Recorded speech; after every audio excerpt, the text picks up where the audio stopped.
Medyo late tayo nagising today, kaya hapon na ako nakatapos mag-ayos. It's around 1 PM na and ngayon pa lang ako lalabas.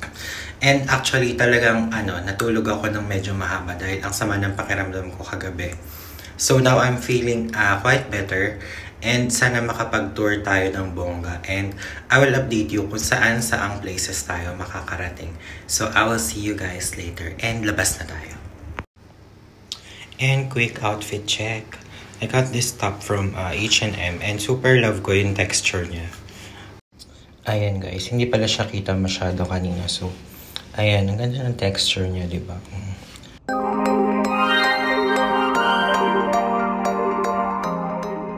So guys, this is how the lobby looks like during daytime. Ayan.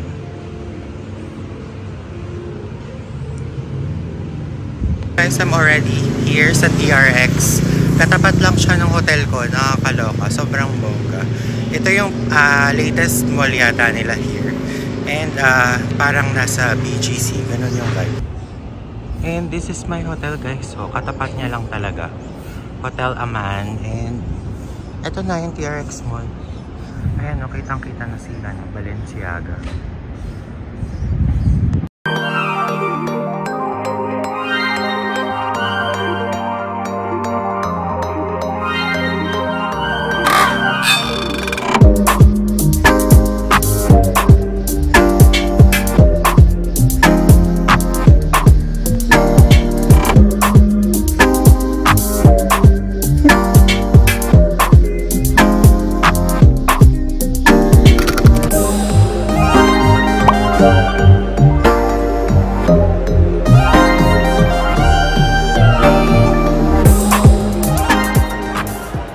So guys, ang ganda nitong mall na to. It kinda reminds me of yung Marina Bay Sands mall.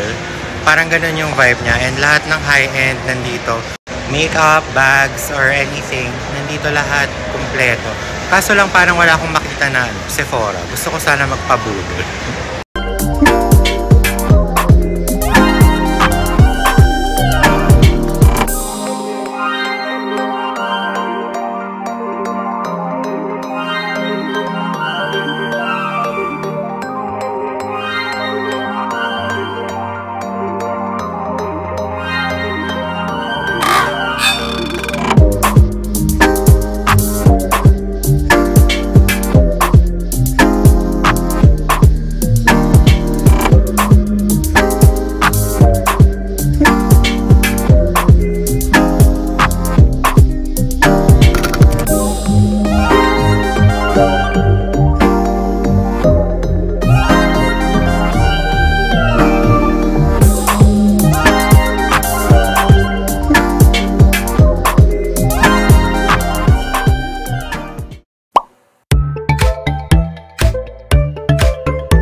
So it's lunchtime and doon dapat ako kakain sa Stacks kasi parang western food ganyan.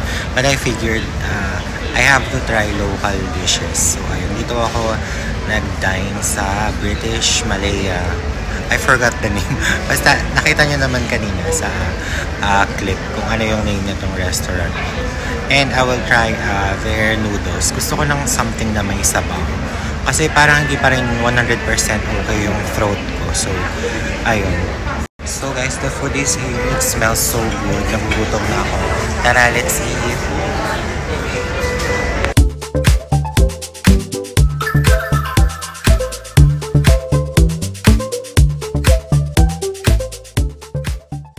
And by the way, ito yung nagastos natin here guys. Around 41 ringgit. Times nyo na lang sa 13 pesos. So, ayan yun. Guys, ang sarap ng hot lemon drink ko. Meron siyang kasamang honey. So, I think perfect to sa throat ko now na medyo hindi okay yung feeling. So ayun.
So guys, small hopping talaga tayo today and we are here at Pavilion Mall, KL. And siya, para siyang mix ng Greenbelt at Glorieta. Ganun yung vibes niya for me. Lahat ng high-end nakikita ko rin. And actually, ang ganda sa labas. Parang may pagka-Shibuya vibes yung tawiran. Kasi ang daming tao. So let's go and explore Pavilion Mall, guys.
Guys, kanina ko pa gusto matry itong cheese tart na to and hindi ko na napigil, bumili na ako.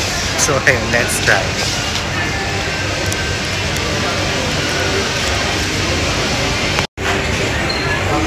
It's actually good, guys. Masarap siya. Ayan yung loob niya, guys. Oh. Ang sarap ng pagka-creamy niya. Biglang dumami yung tao.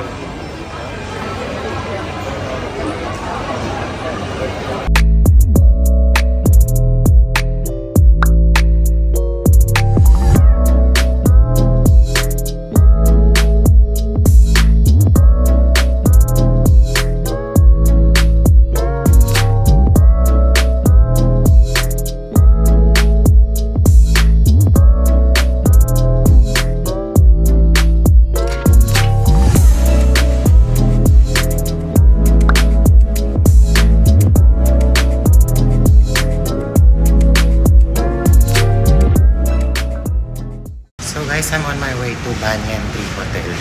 And doon tayo kakain ng early dinner.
Guys, sobrang bait ng server ko, si Arif, sa Banyan, sa Baked by Banyan Tree. Binigyan niya pa ako ng pastries nung umalis ako. Ayan, bongga. Parang masasarap, guys. So, ayan, mag-review ako sa TripAdvisor for him. Grabe, ang sweet niya.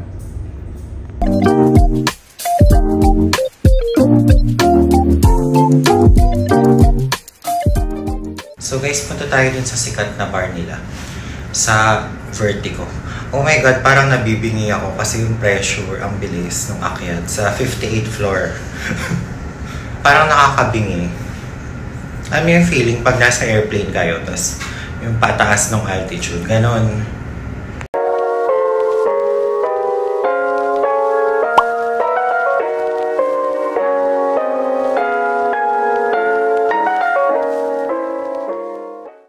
Ay, sobrang ganda ng view dito kahit ang mahal ng drinks nila. Super worth it. I recommend na i-try nyo mag-visit here if ever you are in Kuala Lumpur, Malaysia.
Guys, it was a very fun experience. Sobrang ganda ng view sa taas. Ang ganda ng city skyline ng KL paggabi. So, definitely a must try. Oh my God, nabibingi na naman ako. I'm so sorry. Ayan yung pressure sa tenga, nafe-feel ko. Sorry na. Oh my God. Ayan. And babalik na ako sa hotel para magpahinga dahil maaga pa tayo bukas. And another vlog na naman yun. So, ayun. Mag-outro na rin ako, guys. Thank you so much for watching this vlog. And stay tuned for the next parts of our Kuala Lumpur adventure. I will see you. Bye!